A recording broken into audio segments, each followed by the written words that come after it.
Powelton Village, Philadelphia, a case of mistaken pizza pie-dentity. Okay. Mayo, ketchup? Yeah, right now it's working, yes. Okay, thank you.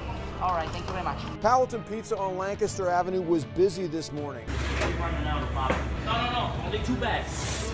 The 2 bags were up here, those 25. The Cocuzzo family hitting on all cylinders, banging out a massive catering order, upward of 200 pies. So you got the right reporter for this today, too, because honestly, ever since the time I could ever fit a slice of pizza into my mouth as a boy, it's been I'm 47 years old. It's been my favorite food my whole life. Pizza, right?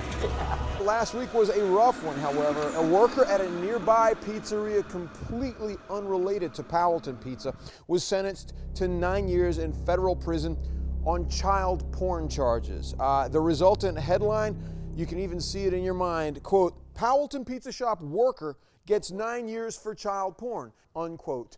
Thus began the confusion. Somebody stopped in on Sunday. You know, he came in and showed the phone to my brother, and that's how we discovered it. Now, the Philly Inquirer put out a column Sunday detailing the misunderstanding. The original article was very clear that the convicted worker worked at Ed's Wings and Pizza down the street, but you would have had to read a few paragraphs in to know that. Many people didn't get past the headline referring to a Powelton Pizza Shop, lowercase p in pizza, but if you're not reading closely, hey. People, like we said that Friday when it came out, not all of them, you know, they were scrolling down the page.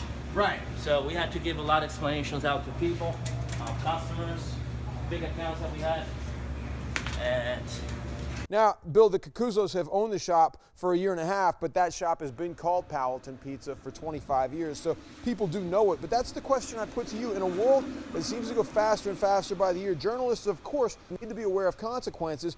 But who's responsible when the article is factually correct and people didn't read much beyond the headline? It shows how far removed it seems that some of the journalists are from the local neighborhood, that you wonder if the guy who wrote the article knew that there was a Powelton Pizza Shop, if they would have written it just slightly differently. I think that's attributable to the loss of institutional knowledge in newsrooms with so many cuts. Don't people also have to understand grammar to a certain extent? I mean, you mentioned yourself what was capitalized and what wasn't capitalized. I mean, people need to stay on top of their English. It's a good point, Diana, but you also read beyond the headline. Not only that, though, why take it out of the pizza shop? Now Ed's going to suffer because it was their employee? Like, the guy went to prison. Why is it the pizza shop's fault where he worked?